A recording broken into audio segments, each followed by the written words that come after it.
What's up, you guys? Sorry I'm a little late here. Uh, did we go? All right. All right, you guys, let's get started. If you guys don't know me, my name is Paul David. Started a company about 10 years ago called Identified Talent Solutions. We are a staffing and recruitment firm. We are a nationwide firm. I started it from my garage 10 years ago with me and three different fake LinkedIn profiles, and I grew to over 100 employees. Now what I do is I basically run the company, do the same thing, but I provide operational financing for smaller boutique recruiting firms. And I also have a mentorship program to start if you guys want to start your own recruiting firm. But that's a little bit about me. Other than that, I just wanted to get to know you. I wanted you to get to know me and who I was prior to starting this, if you haven't seen me before. Been with Sean since 2017, so I've enjoyed every minute of it, and I hope I can provide some value today. So with that being said, let's go ahead and get started. We've got a bunch of questions here today, so let's get going here. Let's see. So the first one is from Sarah Hampton. She asked, "Can you recommend any apps or programs to use for organizing your to-do list, prioritizing your task, and time blocking?" Well, hey Sarah, you know what? I'm pretty simple. I use Outlook, so that's what I'm using all the time. I just use my Outlook calendar. So why I like my Outlook calendar? Because it's easy to use. It's all tied in. All my emails are there. My calendar's on there. So like with task, I type in my task and I have a due date. So it works fine for me. If I get an email, I can create it. I can turn it into a task. So I don't have anything fancy. I just basically use Outlook. So I've tried different ones. That's the one that I like the most, so I'll stick with it. So that's my recommendation, is to use your Outlook. The next one is from Heather. Heather, she asked, I'm looking for the best way to get around employees having clients' personal information, company phone, Google Voice, etc. She basically is having trouble with former employees, I guess, reaching out to our customers and doing it and circumventing the process. Well, here's the thing that kind of happens all the time. I mean, even with my company, they're always going to have their contact information. And sometimes it doesn't happen to me. It doesn't happen to us too often. But we've had incidents where they circumvented the process and they started reaching out direct. My recommendation to you is make sure that you have that whatever guidelines, right? Like every state is different. Every state has different non-competes. Every state has different guidelines for that. However, I would practically say that almost every state, if you are currently working for a company and they are taking your leads or they are taking your clients, that's not. I don't. From my understanding, that's not legal, because it's doing what we call undue harm to the current company by using their intellectual property, which is the client's lead list, right? So my recommendation to you, if they do that and if you catch them, right, and generally what we do as precautionary things is that we have email monitoring systems, right? So our systems are all monitored. So if we start seeing detection that they're either taking those leads or forwarding that information to a personal email address or what have you, then we start to flag it and then we start to address it from that particular point. But here's what I would do. If a client, I'm not sure what systems they're using, but if a client tells you, hey, you know what, so and so reached out to me, wanted to do this on a side, which I don't know if that's how you're finding out these people are, reaching out to your clients directly, I would address that. I think one of the best approaches to making sure that this doesn't happen is making sure that you enforce it. Right, so it's important to, if you find that, you send a cease and desist letter, right? And that's what I do. It's if I see if one of my former employees are now, and again, I'm in California, so it's a little bit more difficult, but we can send cease and desist letters, which is drafted from an attorney, or you can draft it yourself. You don't need to do it, and just tell them that you're going to take legal action because they did sign a contract that you cannot take you cannot take intellectual property or company lead list from your company, then that's what I would implement. So you want to make sure that's blatantly clear when you onboard them, and make sure that you have monitoring processes in case that happens. And if they're still working there, you want to address that immediately. And even if they leave, you want to address that immediately. So making sure that you enforce that is a really, really important thing. but it's tough, because it happens all the time. It happens all the time. Um, so hopefully that helps you out. Let me see. Okay. Derek asked the next question. What sales management tool do you use or recommend for coaching a growing 65 person B2B team? So basically, he's asking what kind of management tools, in ways that maybe a CRM that he can use to coach a growing 65 person or individual team to doing B2B sales. Let me just look at their background really quick. It looks like all of them are independent contractors, and they all use their different systems. Well, we use systems in our field that is specific to our industry, right? So, however, it does have a CRM built in there. So, if you want, and it's something that you can do. You can look at a CRM system like Salesforce, right? But from my understanding, because it happens, we used to use Salesforce too. We use a system now called Luxo, which is specific for our industry. That every user has a subscription fee, right? So if it's 65 people and they're independent contractors, so that's why there's where the sticky point is, right? If they're independent contractors, and then you're going to give a license or a seat to be able to track what they're doing, it could get costly at your end because, obviously, you're not going to make any money unless they produce, right? And independent contractors are that. They're independent contractors. It's like, they're not employees. So technically, what an independent contractor can do is they don't necessarily need to perform because you're not paying them. They're not. It's not a. So let me back up. It's not an employer-employee relationship where you're paying them a certain amount to perform a certain duties, right? So with the independent contractor, you can't necessarily enforce a certain guidelines or a certain objective that they need to hit because you're not paying them and they're independents. But I want to get that clear because sometimes I think we forget those kinds of things. It's like, I've been asked 1,000 times. It's like, hey, how do I get my employees to work more? And I'm like, then what are your employee related? What's the relationship between the business and the employee? And a lot of them say, well, I have a bunch of independent contractors. Well, they're independent contractors, right? It's like an Uber driver. They'll turn off their app and they work when they want and they work when they don't want. That's the beauty of an independent contracting. So you can't really govern, their performance. But if you want to track that data, then what I would do is get a CRM, whatever CRM is going to work for you. A Salesforce is a pretty robust system, but whatever CRM works for you, and then give them user seats, right? I think each user seat is going to cost you, I don't know how much it's going to cost. You want to review that. And then you can track their inputs and what they're doing and how many people they're outreaching to and what their follow-up, because that all has that, right? It shows the progress of what they're doing from a sales perspective. So you can try that out, but I think it's a bigger. There's going to be a bigger answer to.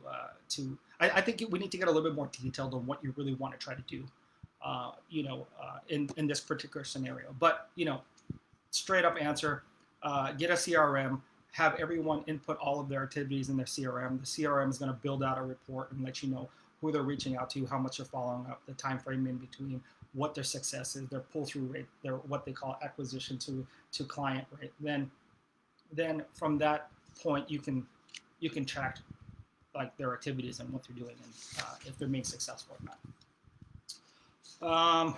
Cool. All right. Moving right along. Kristen asked this question: advice, tips on how to handle running businesses with a family member who is micromanaging and afraid of change. Oh, wow. Okay.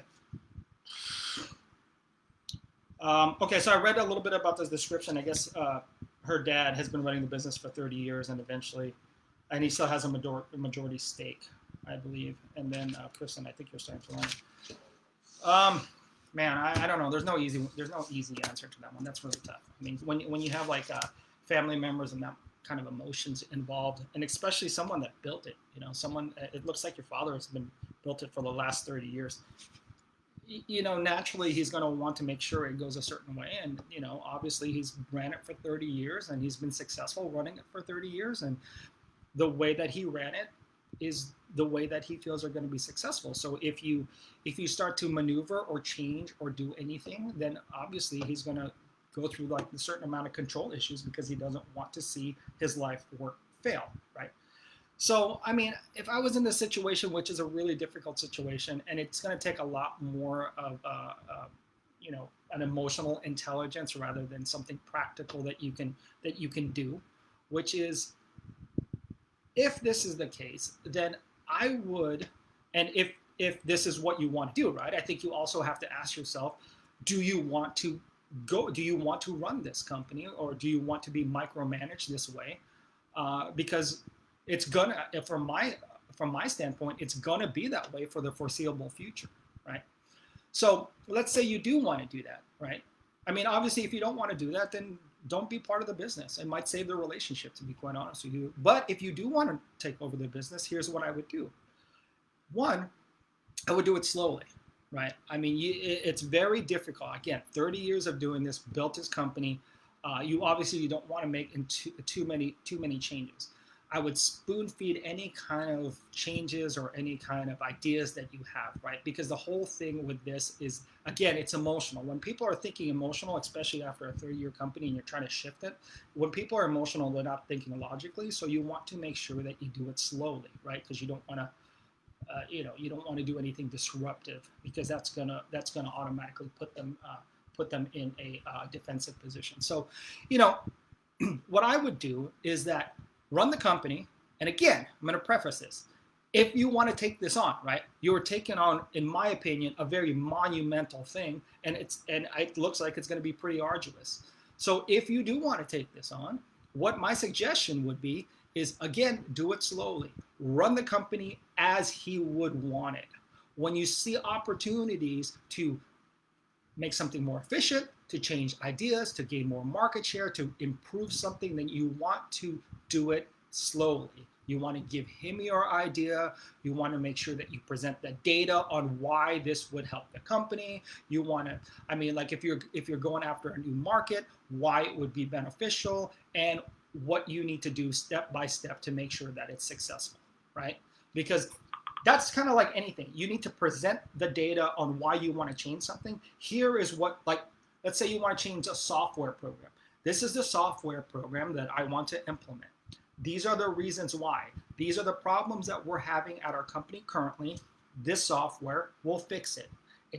And it will increase our efficiency or profitability or revenue or whatever you want to say by this much. And we can do it slowly, so in case anything changes, or in case it starts to work, it's not working, we can pull back quickly, right? So you have to kind of gingerly do that. So that's, I mean, again, short answer is, if you want to take this on, you got to do it slowly, and you have to make sure that you get buy-in from your father before you start going at it, right? Because like a lot of times with family businesses, what happens is they don't get buy-in. You got let's say you have the husband or the dad, let's say in your situation, the dad or the daughter or the son or whatever it is, and then all of a sudden the son and the daughter thinks they know better and they start changing things. It pisses off the dad, and then all of a sudden the relationship's broken. So you have a lot more to lose than just like a partnership here. There's a relationship that is important here. So again, if you want to do that kind of stuff, it's really important that you get the buy-in from your father before you start moving in that direction or that process. But good luck. Good luck. Hold on, I'm going to blow it up with my Texas here. Sorry.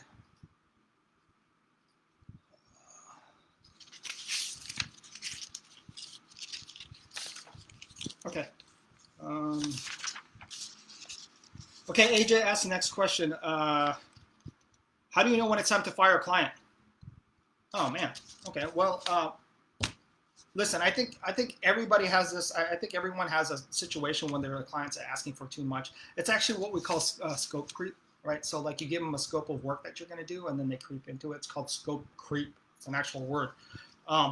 So how you fire a client is basically you got to set parameters, right? You got to value your time, right? If you're providing so much work to a client, right, where the equity or the balance of your profitability with that client is diminishing, right, where you can spend time doing business development or working on improving another client situation versus working with them, that's when you fire them. I think, to be quite honest with you, I think if you've come to the decision where you're asking, when should I fire a client? it's probably time to fire the client, right? I mean, it's as simple as that. When you get to the point that, hey, I'm thinking about getting rid of this client, that's probably the time. At least at that point, when you get there, start to emotionally like kind of think about, or start to think about, not even emotionally, start to logically think about, okay, why did that come up for me?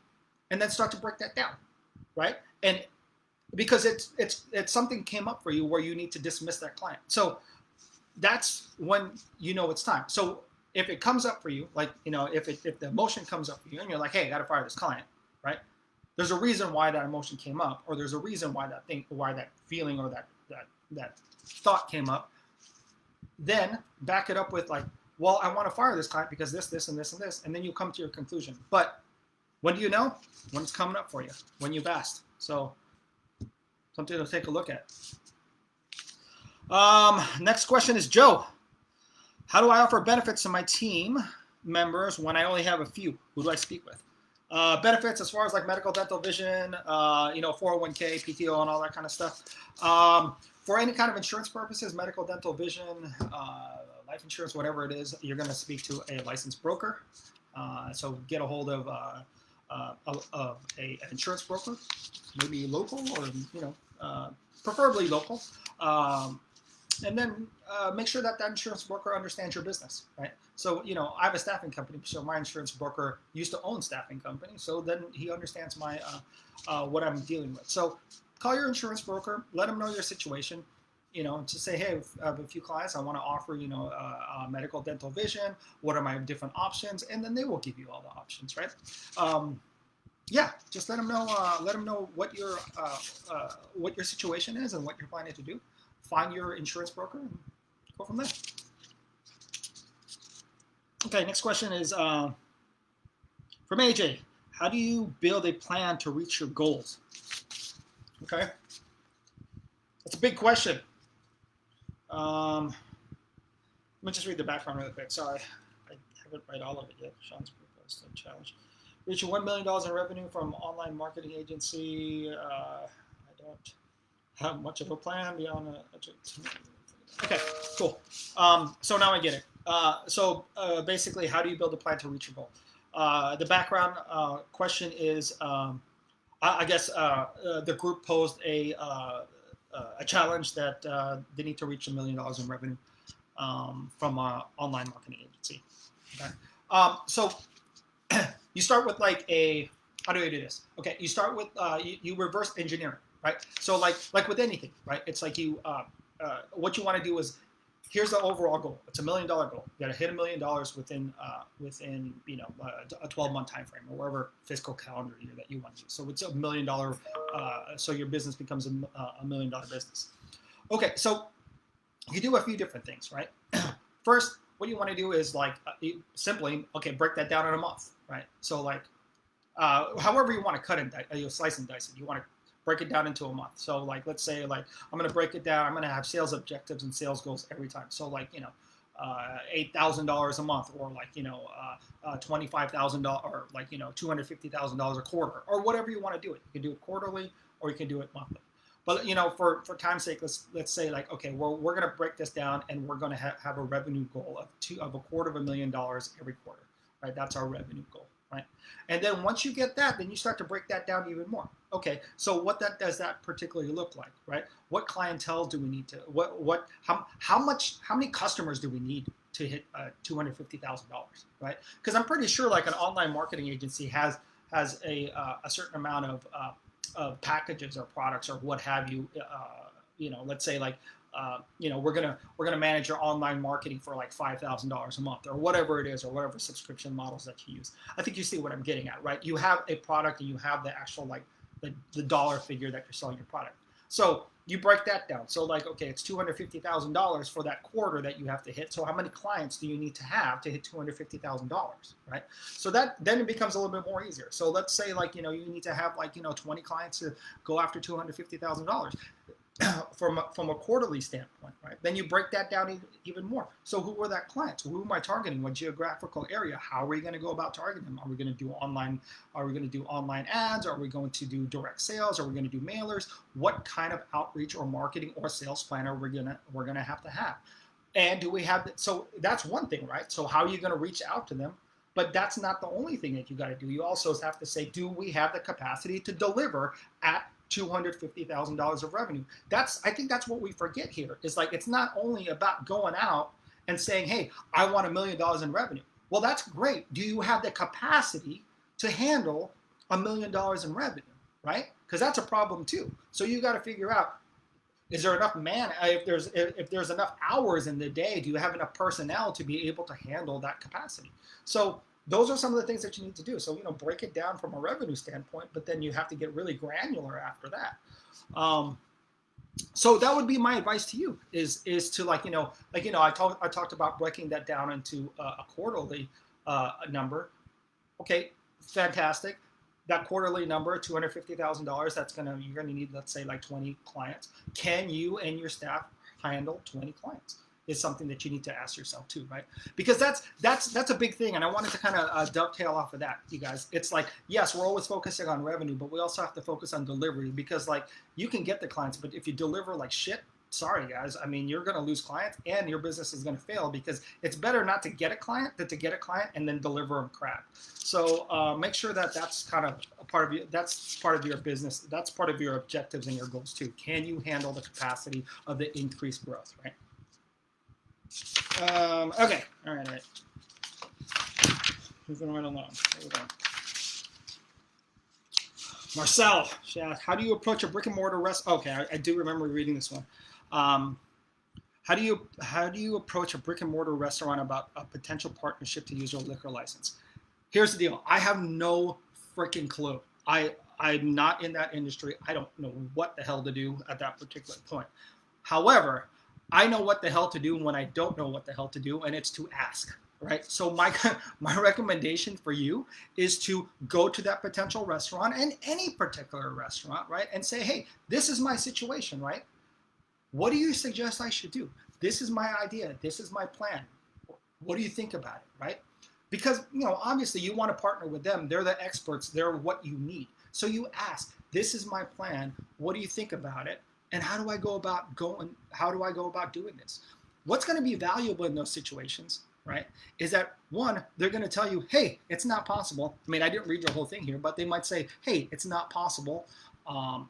You can't do that based on this legal aspect, or this and this and this and this. And okay, then you have to find a way to get around that, right? Or they can say, well, they'll give you the options on how to do it. So I think it's important, guys, just across the board. If you don't know how to do something, ask the people that are already doing it, right? I think that's why we're in this mentorship program. And in this case, it's like, how do you go about partnering with someone and utilizing your liquor license? Well, ask them. Ask them, hey, this is my idea. Make sure that you give them your idea, and make sure it's a well thought out idea. Because if it's kind of like, if you got if it's all frazzled and it's not a really good idea, then they're not going to really help you, because you're just going to be wasting their time. So if you do approach them, make sure that it's a well thought out idea. You've done a lot of due diligence. You've done all the research on your own, and you can't figure out this one particular situation on how to partner with somebody with a liquor license. Then when you go to them, you have all the other answers, so they don't have to keep on asking you a bunch of questions and you have to go figure out what it is. So again, ask them. They'll give you the best. I think they'll give you the best answer.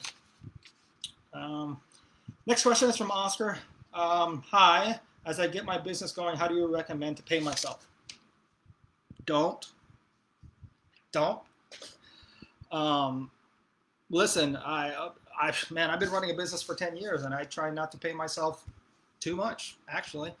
I try to make my business pay for everything I possibly can, right? So why I say that is because, the more you make, the more you pay yourself, it becomes a taxable income. So I'll leave you with that. I mean, I'm going to start with that, right? So I pay myself what I need to, right? So I try to zero out as much as I possibly can. So the cars are paid for, and the cars are paid for my business, and the going out to dinner and vacation and stuff like that. Those are all expensable in some kind of form, right? So that's the beauty of owning a business. That's like literally the beauty of owning a business. But I will say, from like, the cookie cutter standpoint, it depends. It depends on like how your business is set up, right? You can be set up as a sole proprietor, you can be set up as a LLC, you can be set up as an S corp, you can be set up as a C corp, and all those different kinds of company structures require different payment. As an S corp owner, so I'll have an S corp, right? I have to pay myself what we call a reasonable salary, right? Whereas a sole proprietor, you really don't. I mean, there's not really a certain aspect. What I do, and this is my methodology. You can use whatever methodology. If my business is paying for as much expenses as possible, then I pay myself a reasonable wage. I don't know what that basically means, right? That's it. I don't know. I mean, I guess that's. I guess the answer is I don't know how much you should pay yourself. I think you should. I think you should find a way to. I think if your business is, I think if you're covering your expenses, right? I think here's what I would do if you're covering your expenses, especially when you're starting. If you can cover your living expenses, then what I would do is take everything else above your living expenses and put it back into the business so you can grow it. Simple. That's fair enough. Okay. Next question is from Gabrielle. Gabrielle is looking for advice on, looking for advice and tips on introducing onboarding training, upper leadership position that is being hired as a complete stranger coming from the outside of the company. Okay, cool. Well, I think from my business is about hiring, so I think from the most part, a lot of people are coming from, a lot of people are hired as complete strangers, right? If you think about it, most people are complete strangers before they go work for a different company. So it's not too different, but you're talking about a leadership position. So I think sometimes depending on how high the leadership position is, they do know their background and their capabilities. But the question, but how I would answer this question is, you want to make sure that you understand what their job function is, right? Let's say they're the COO. Okay, what are the job functions of the COO, right? So you want to make sure that you understand what this person coming into this role, what their job functions are, what their objectives are, what their duties are, and once you understand that, then you keep them in that parameter. Right? So it's like, how you train them. Well, you're going to train them and give them the tools, as many tools and as much training and as much mentorship to be effective at their job, right? Because you're hiring them to complete a job, so you want to give them everything that they possibly can to be effective in that job, meaning the software tools that they need, the contacts to who they're reaching out to, and things of that nature, right? So like, I guess this is a leadership position, so I'm trying to give you the best advice possible, because usually when you're hiring people, it's individual contributors, and there's a training protocol, because it's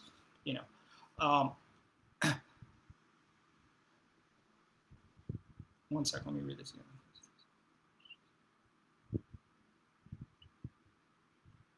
Okay, I'm going to go step by step. So introducing. So one, again, understand what the duties of this person is.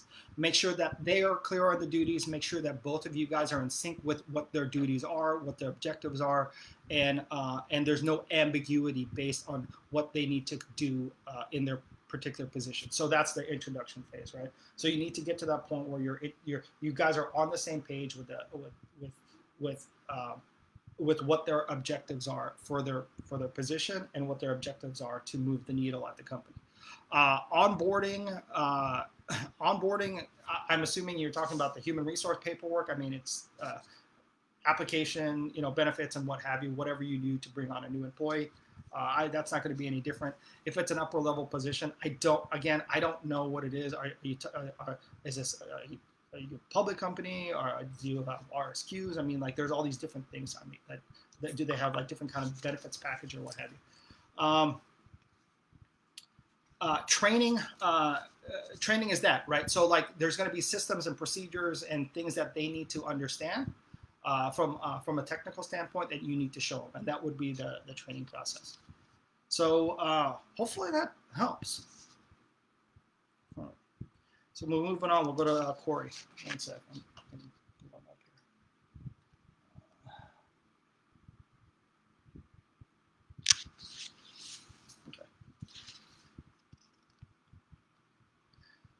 Corey asked, how do I overcome the fear of starting a conversation with someone? Start a conversation with someone. That's it. I mean, that's really it. The more you do, the more you get comfortable with it, right? So like if you're not comfortable with it now, you're going to get comfortable with it as you do it more. And as you become more successful at it, then you become much more confident, right? So again, let me say that. Again, the more you do something, the more you get comfortable with it. The more success that you have in it because you're comfortable with it, the more confident you'll be. So just start talking to people, right? You're gonna, I mean, like, just go do it. Just go do it. Next question.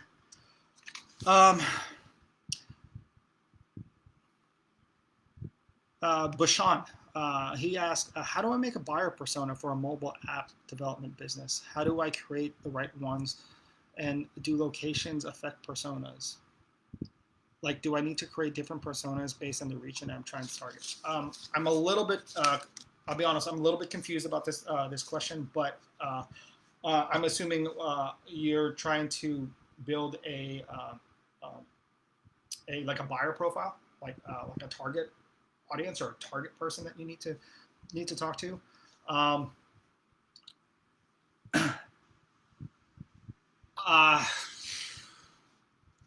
Well, let me break it down like this, okay? I'm going to try to answer. I want to bring value to this, but I'm a little confused about the question. I'm assuming that you're looking for a target audience, right? So, or a target profile, like a target customer. Who are you looking for? First, what I would do is understand what your capabilities are, what are the service and the products you're offering, right? Because whatever service products you're offering, you need to offer it to the marketplace so that you can either provide them a solution to their business or help them grow their business, right? And when I say capabilities, I mean like if you have the capability to handle, I don't know, whatever online app that you're doing to a Fortune 500 company at that kind of scale, then that's who you want to target, right? So that would be your buyer persona, I would imagine, or your client, right? If you have the capacity to handle such a gigantic Fortune 500 company, that's the company that you want to go after. You obviously don't want to go after the mom and pops because that's just too small for you, right? Now, if you're a smaller company, and what I'm doing is I'm trying to give you a broad range on how to really dial in that buyer profile that you need to have. If you're a small company and you're a one-person company, then obviously you need to target the smaller mom and pops because you have the capacity to support them. Understand that first. Is your buyer is a person that you have the ability to support, right? And then you can also do it on, again, I don't know what it is, but you could also do it on industry. Are you only supporting people that are in the insurance industry? I mean, like, what is this application that you're exactly building? Is it are you doing it for like attorneys or lawyers? So you want to focus on that, right? So I guess I don't know. I guess the buyer persona is who are you actually trying to target, right? And geography really doesn't come into play unless it's